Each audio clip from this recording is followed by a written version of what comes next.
Alright, let's get into it, fellas. In this video we're going to cover how to completely assemble as well as disassemble a standard M60 machine gun trigger assembly. I have two here.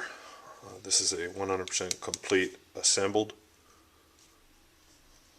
and then I just have a stripped one.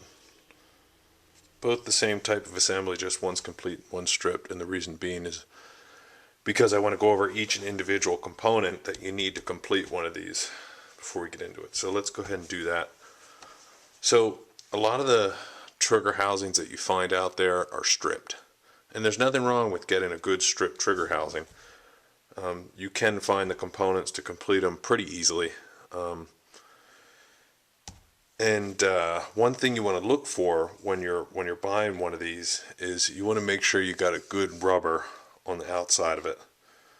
And these tend to crack and get all messed up over time. So when you're shopping around for one of these, you want to make sure that the exterior rubber is good.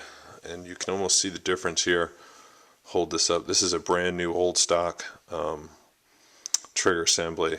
You can tell there's no wear of any kind on the rubber grip. And when we look at this one's used pretty good, but it's in good condition. But you can tell there's some like markings down there from where people wrap their fingers around it, and you can just see that the finish has like a shiny black sheen to it, and that's from being used. That's all.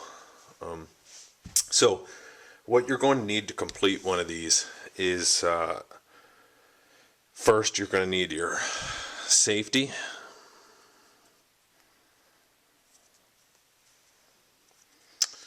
You're going to need your safety spring and plunger. Look at the top of that.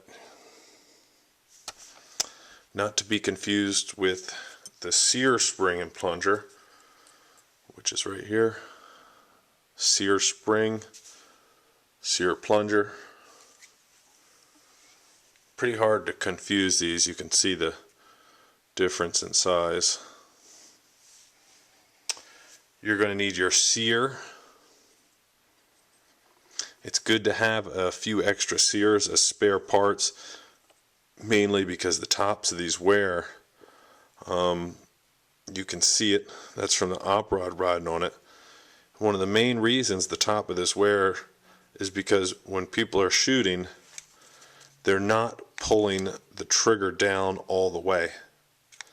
They might pull it halfway back, and what that's doing is it's causing the op rod to ride on the top of this. And if it wears to a point where it's not catching in the back, then you're going to have basically a deficient sear.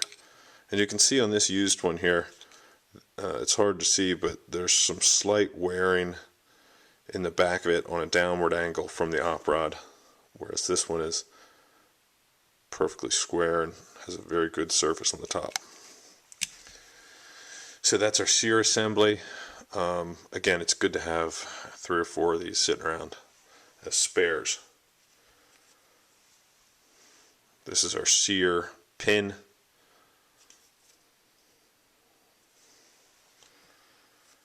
We have our trigger pin. You know you have a trigger pin because you can see the difference in size. And we have our triggers.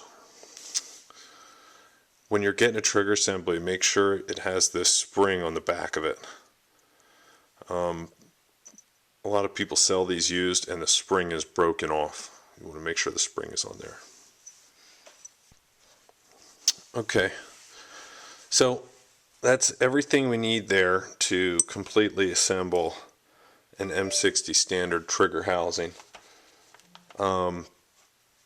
Everything's in that pile. Now, the first thing we're going to assemble on this is the safety. Just because the safety is the most difficult piece to put in.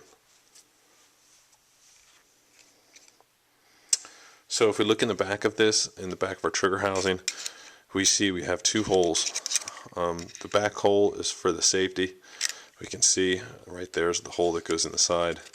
Then there's a cutout on the other side to hold the other end of the safety in place. The front hole is for our sear spring and plunger. There's no way to confuse the two of these, because if you try to put a sear spring in your safety spring hole, it's not going to fit, go down. So the first thing we're going to do, let's take our safety spring and we'll put it in its designated spot, and it just sits in there like so.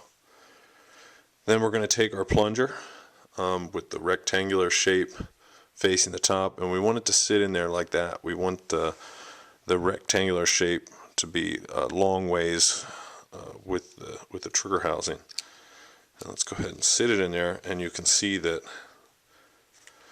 it seats right down in there. Now, like I said, let's straighten this out.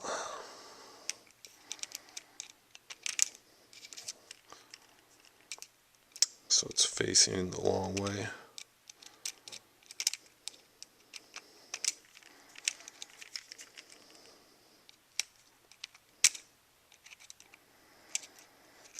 There we go. Reason being is because that's how it has to sit in there for the safety to ride on the top of that post. Now, this is the most difficult part, because this is so much spring tension on here. So what I'm going to do is, and we want our safety thumb lever facing upward, I'm just going to sit it in there, right against it, just because it makes it easier. And then I'm going to take an my Allen tool and sit it on the side of the plunger. And then I'm going to push this plunger down as I push the safety inward. Plunger down.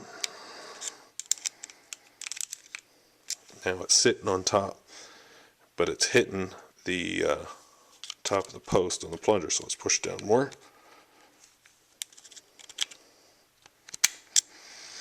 And we can see there our safety is now sitting on top of the plunger.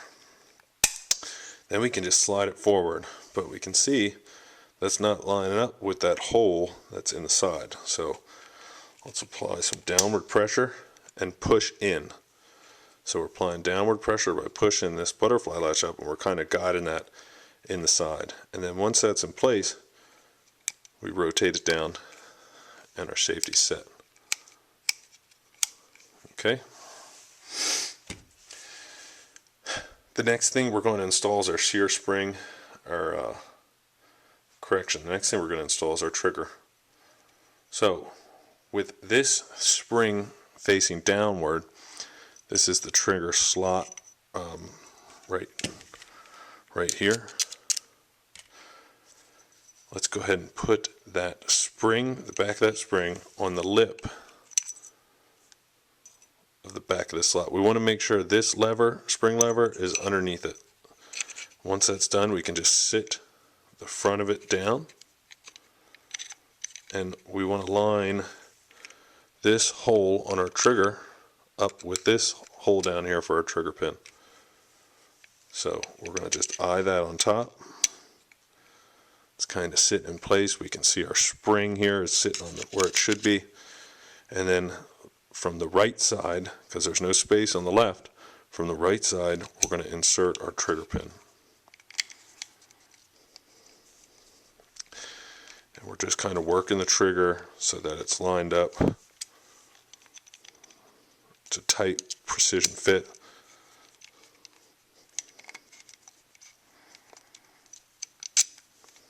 And it's going to slide in. And this trigger pin is going to stay in place. And remember, when your gun's assembled, you're going to have a leaf spring over top of it, so it's not going to come out. Now that our trigger's in place and we can see our trigger spring is sitting properly, let's go ahead and let's install our sear spring and our sear spring plunger. Remember, the spring always goes in first. This plunger doesn't go in. The plunger sits on top. And we'll put our plunger right on top of our sear spring. Take our sear, and this is the back of the sear, obviously. So we want this portion forward, facing towards the front of the gun. We'll line our sear hole up with up with this hole in the housing. And what we're going to do is we're going to push this down, applying pressure on the back because it's got to push our sear spring down and plunger. Then we'll take our sear pin, and it's got to come in from the left side because that is what our leaf spring sits on. So that is now in, and you have a 100% complete trigger housing. Let's go ahead and function check it. Safety is off. We pull our trigger. We can see we have good resistance. The sear is going down as it should. Let's put it on safe. And it's functioning correctly and preventing that sear from dropping.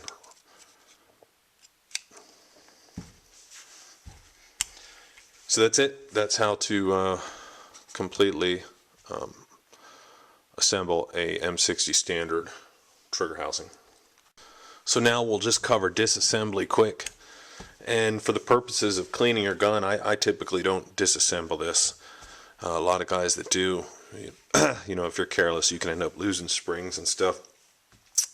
Everything's so small.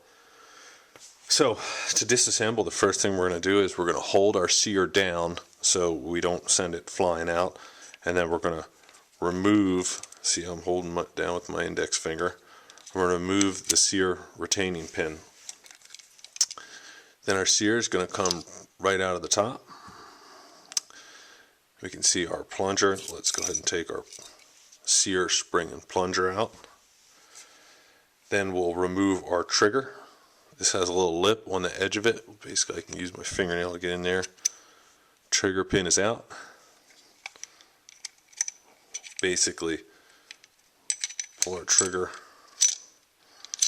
right out, so like that it kind of rotates out. Now our safety, again, we don't want to send this spring flying since there's so much tension on it, so we're going to push this straight up. The reason being is there's no notches on the bottom of this, so it can then slide out of there because it's not going to get caught. And then we'll work it out. Felt to go out of the slot, and then I'm holding it down kind of and guiding it with my other finger.